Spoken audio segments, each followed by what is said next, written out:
भगवा का रंग बहुत चटक होता जा रहा है। एक छवि बन गई है तो बन गई है। एक तो अपने तेवर के चलते और दूसरी मजबूरी में बन गया है इस छवि का यह नया मॉडल। फिलहाल आर्थिक यानी पैसे का नहीं है, बल्कि अधिकांशतः अक्खड़ और दबंगई है। आपको बता दें कि जब भी ऐसी छवियां किसी व्यक्ति में चमकने लगती हैं तो वो व्यक्ति नहीं, जुगनू हो जाता है।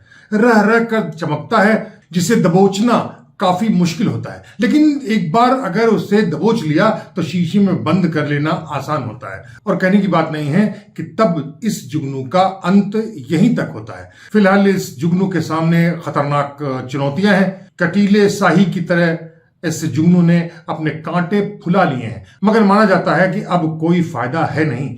यूपी में विधानसभा की 10 खाली हो चुकी सीटों के उपचुनाव के बाद इस शाही के कांटे तोड़ दिए जा सकते हैं। कहने की जरूरत नहीं है कि आज हम यूपी की राजनीति में वफा, दगा, उठापटक और चौतरफा हमलों का केंद्र बन चुके योगी आदित्यनाथ के बारे में बातचीत कर रहे हैं, जिसको मोदी शाह की जुगलबंदी ने ऑलमोस्ट घेर लिया है।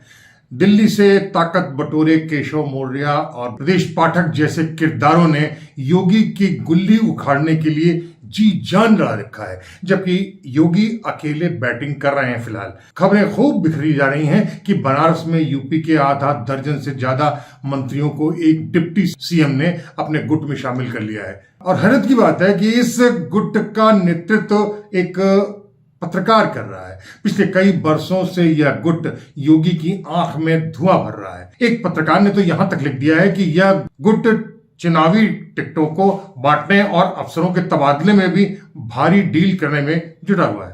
खैर, मौजूदा सत्ता के अंधेरों में भले ही चिराग दमदमा नहीं रहे हों, लेकिन माहौल में शोर बेहिसाब है। यह दीगर बात है कि खुलकर कोई भी नेता हिंदू सम्राट बने शेर पर सीधा पंजा मारने की औकात नहीं रखता है, लेकिन वे लोग मुख्यमंत्री के गद्दी से योगी को बेदखल करने के लिए अपने शातिर दांव पेच तो चला ही रहे हैं। बताते हैं कि अमित शाह ने वाया मोदी केशव मौर्य और ब्रजेश पाठक की पीठ पर बंदूक रखकर योगी पर धाएं धाएं करना शुरू कर दिया है। हाल ही शनिवार की बात है, केशव मौर्य ने इलाहाबाद में योगी की जिस तरीके से उपेक्षा की और योगी की मीटिंग में जाने के बजाय मौर्य सीधे कौशाम्बी चले गए, उससे साबित होता है कि अब योगी अब गंभीर संकट में है। इसके पहले ब्रजेश पाठक भी काफी लंबे गंभीर गुल्फ खिला चुके हैं। हाथरस हादसे में भगदड़ के 125 से ज्यादा लोगों की मौत के बाद न तो ब्रजेश पाठक ने हाथरस जाने की जरूरत समझी और न ही केशव प्रसाद मौर्य ने।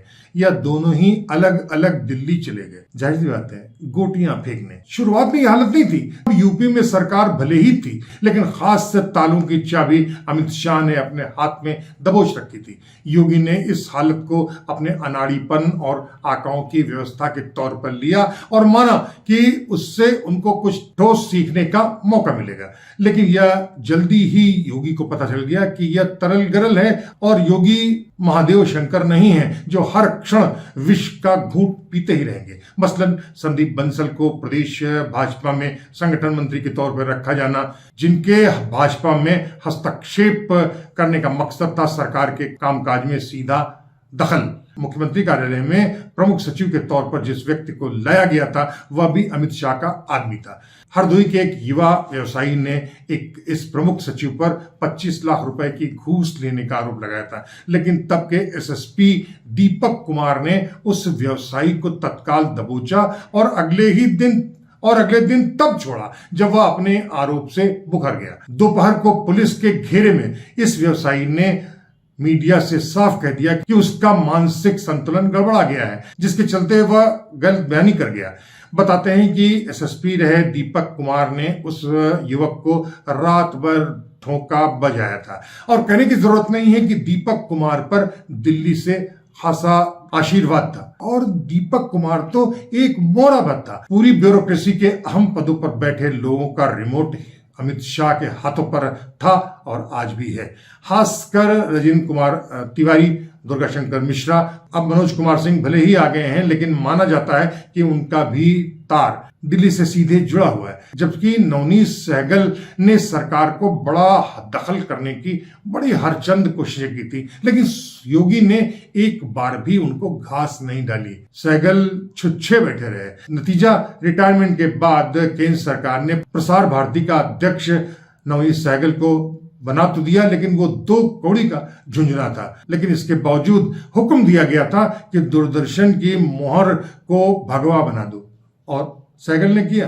गुजरात कनेक्शन तो इतना प्रभावी रहा कि वहां के एक आईएएस अफसर ए.के. शर्मा को इस्तीफा दिलाकर उसे विधान परिषद के रास्ते योगी सरकार में शामिल करने के लिए पहाड़ खोदा गया, लेकिन योगी अड़ गए। महीनों तक ये बवाल चला और आखिरकार योगी ने दिल्ली के सामने घुटने टेक दिए और ए.के. शर्मा को बिजली और नगर विकास की फाइल दे दी, लेकिन आवास विभाग नहीं। यही हालत ओम प्रकाश राजभर के सामने में हुई। पिछले कार्यकाल में योगी ने हालात ऐसे कर दिए थे कि राजभर को सत्ता से बाहर का रास्ता दिला दिया, बड़ी बेइज्जती के साथ। लेकिन इस बार राजभर ने अमित शाह का पैर पकड़ लिया।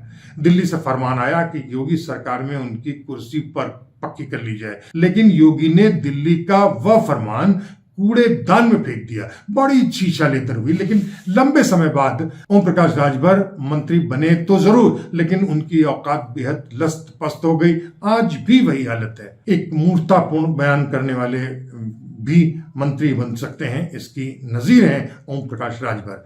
उधर योगी सरकार के पहले कार्यकाल में केशव मौर्य और ब्रजेश पाठक दिल्ली की पसंद होने के बावजूद योगी के खेत खेमे थे, मजबूरन। इसके बावजूद कि उनकी गर्भनाल सीधे नरेंद्र मोदी और अमित शाह से जुड़ी हुई थी, तब डॉक्टर दिनेश शर्मा और केशव मौर्य डिप्टी सीएम हुआ करते थे। लेकिन योगी और दिनेश शर्मा के सामने उनकी बोलती बंद रहती थी। वजह यह कि दिनेश शर्मा की गहरी जड़ें आरएसएस में मौजूद थीं और योगी को दिनेश शर्मा से कोई ऐतराज नहीं था। योगी का एक पढ़ा लिखा चेहरा हुआ करता था दिनेश शर्मा। उधर ब्रजेश पाठक ने भाजपा में योगी की हर जगह हाँ लगाई थी। हालांकि गोरखपुर में हरिशंकर तिवारी के अखाड़े में अदना से लेकर वहां सबसे बड़े सलार बन चुके थे ब्रजेश पाठक, लेकिन हरिशंकर तिवारी की याददाश्त कमजोर होते ही ब्रजेश पाठक ने बड़े विधानसभा में यह बयान दे दिया कि गोरखपुर तो अपराध की नर्सरी है। हंगामा जमकर हुआ। योगी भी खुश हुए और ब्रजेश पाठक भी गदगद। लेकिन अपने इस कार्यकाल में योगी को जबरदस्त झटका मिल गया। चुनाव होते ही आरएसएस वाले डॉक्टर दिनेश शर्मा की कुर्सी अमित शाह ने ब्रजेश पाठक को दिला दिया। बुझे मन से योगी ने यह व्यवस्था मंजूर तो कर ली, लेकिन योगी ने दिनेश शर्मा का रुतबा बरकरार रखा, केशव मौर्य से भी ऊपर। मतलब सरकारी तामझाम झक्कास रहा, आज भी वही है। यानी इस तरह योगी ने ब्रजेश पाठक को उनकी हैसियत जग जाहिर कर दी। उधर पुराना डिप्टी सीएम होने के दावे के बावजूद केशव मौर्य कुछ ज्यादा ही सम्मान चाहते थे, लेकिन मन मार कर बैठे ही रहे। बताते हैं कि इसकी वजह यह रही कि दिल्ली ने एक साथ दोनों को साथ रहने की हिदायत दे दी ताकि योगी कमजोर बने रहे। कहने की जरूरत नहीं कि अमित शाह और नरेंद्र मोदी के सहित उस पूरे गुट का सबकी आंख की सबसे बड़ी करकिरी अगर कोई है तो योगी। हालांकि इसके पहले भी योगी दिल्ली के तख्ताउस की मनमर्जी पर ऐतराज करते रहे हैं। इसलिए एक बार तो मोदी ने एक रात राजभवन में बिताई और कई घंटों तक योगी के साथ राजभवन के गलियारे में योगी के साथ अपने कपड़े बदल बदल कर खूब भ्रमण किया। लेकिन लोकसभा चुनाव में यह खटास भाजपा को बर्बाद कर गई। मोदी और अमित शाह ने जिस तरह अपने पत्ते फेंके, उन सबको योगी ने दक्षिण कर दिया। बड़ी बड़ी सीटों पर भाजपा चारों खाने चित्त हो गई है। मोदी के अवतारवाद और अमित शाह के चाणक्यवाद को हाफने पर आमादा कर दिया योगी ने। इसके बाद से ही योगी को भाजपा के कोने तक में सिमट देने की चालें चलने लगी। दिल्ली में तो सरेआम कहा जाने लगा है कि योगी को नेपथ्य में फेंक दिया जाएगा बहुत जल्दी। केशव मौर्य और ब्रजेश पाठक फिलहाल इस अभियान का प्रमुख मुखौटा है। लखनऊ के माधव सभागार में अभी हाल ही प्रमुख संघ नेताओं और आरएसएस के मोहन भागवत ने जिस तरीके से राजनीति पर हमला किया, उससे मोदी पर भले ही कोई तत्काल असर न पड़े, लेकिन योगी की विदाई अब पक्की हो चुकी है। ऐसा नहीं है कि योगी बिल्कुल दूध के धुले हुए हैं। नाथ और गोरखपंथ के मठाधीश होने के बावजूद उन्होंने एक कार्यक्रम में अपने क्षत्रिय होने पर गर्व महसूस करने का बाका जबरदस्त दावा किया, और फिर इसी ठाकुरवाद की हवा तो क्षत्रिय अफसरों ने अपने पक्ष में बुन लिया, अपना लिया। अब हालत यह है कि योगी राज अब पूरी तरह ठाकुरवाद का जबरदस्त ठप्पा लगाए बैठा घूम रहा है। इतना ही नहीं, जिस तरह उन्होंने क्षत्रियों को महत्वपूर्ण पदों पर बिठाया, उसके चलते बड़े और निर्णायक पदों पर ठाकुर अफसरों को मलाई चाटने का मैसेज तो जबरदस्त दिया गया। अब हालत यह है कि दरोगा भी ठाकुरवाद की बात करता है।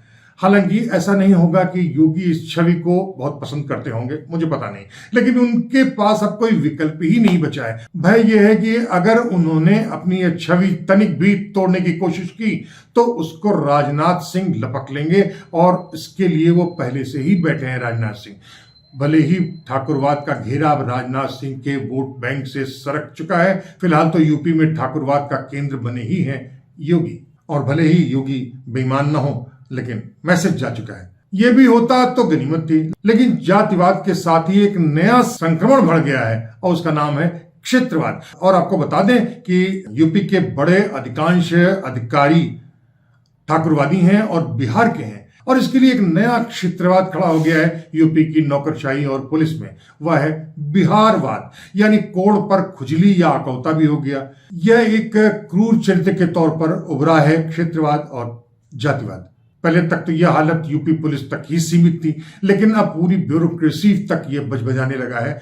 पुलिस में तो ठाकुरवाद योगी के चलते फैला, लेकिन अब वह अपने ही बिहारवाद के तौर पर मशहूर हो गया है और योगी के गले का फांस बन गया है। इसके चलते यूपी में पुलिसिंग के बजाय एनकाउंटर स्पेशलिस्ट के नए लेकिन शर्मनाक पदक बंटने शुरू हो गए हैं। योगी को भी अपने खिलाफ चल रही साजिशों का एहसास है, बाकायदा है, इसलिए उन्होंने लखनऊ के अकबर नगर को ढहाने की तस्वीर तैयार कर दी। लेकिन अफसर कुछ ज्यादा ही कूदने लगे और पंतनगर और इंद्रप्रस्थ नगर को नेस्ताभूत करने का खाका बनाने लगे। योगी के पैर फिसल गए और वो घबराए गए। वजह यहाँ उत्तराखंड के हिंदू हैं, यह समझते ही उन्होंने इस कवायद पर तत्काल रोक लगाई और लपक कर कांवड़ियों का तुरुप पत्ता तुरुप का पत्ता फेंक दिया उत्तर प्रदेश के कांवड़ यात्रा के दौरान। उन्होंने कहा कि फल की दुकान या ठेले पर दुकानदार के नाम पर बड़ी बड़ी पट्टी लगाई जाएगी। यह साजिश की थी सहारनपुर के डीआईजी अजय साहनी ने, जो फर्जी एनकाउंटर के लिए खासा कुख्यात है। लेकिन जानकार लोग बताते हैं कि दिल्ली पर इसका कोई भी फर्क पड़ने वाला नहीं है। तो सारांश यह है कि राजनीतिक गलियारों में तो अब तो साफ साफ महसूस किया जाने लगा है कि विधानसभा के अगले चुनाव के तत्काल बाद कि योगी के मुख्यमंत्री आदित्यनाथ भाजपा के बैनर पोस्टर लायक भी नहीं समझे जाएंगे, और आशंका यह है कि ये सारी 10 सीटें भाजपा बुरी तरह हार जाने वाली है। तब यही कारण योगी को भाजपा की दूध की मक्खी की तरह निकाल फेंकने का एक मजबूत आधार बन जाएगा। अब ये दीगर बात है कि उसके बाद भाजपा को यूपी में सत्ता नहीं मिल पाएगी, यानी कल्याण सिंह के बाद वाला नजारा यूपी में एक बार फिर दिखाई पड़ेगा, यानी कम से कम अगले 20 बरस तक। लेकिन सबसे बड़ा दिलचस्प सवाल तो यह है कि यूपी में मुख्यमंत्री योगी अगर नहीं बनेंगे तो मुख्यमंत्री बन पाने की हैसियत न तो ब्रजेश पाठक में है और न ही केशव मौर्य में। तो यह है उत्तर प्रदेश की राजनीति का ये सिनेरियो। अगली बार फिर एक दूसरे मसले पर, किसी दूसरे स्थान पर और किसी दूसरे लोगों के साथ हम फिर हाजिर होंगे। तब तक दौलती के लिए कुमार साहिब को इजाजत दीजिए।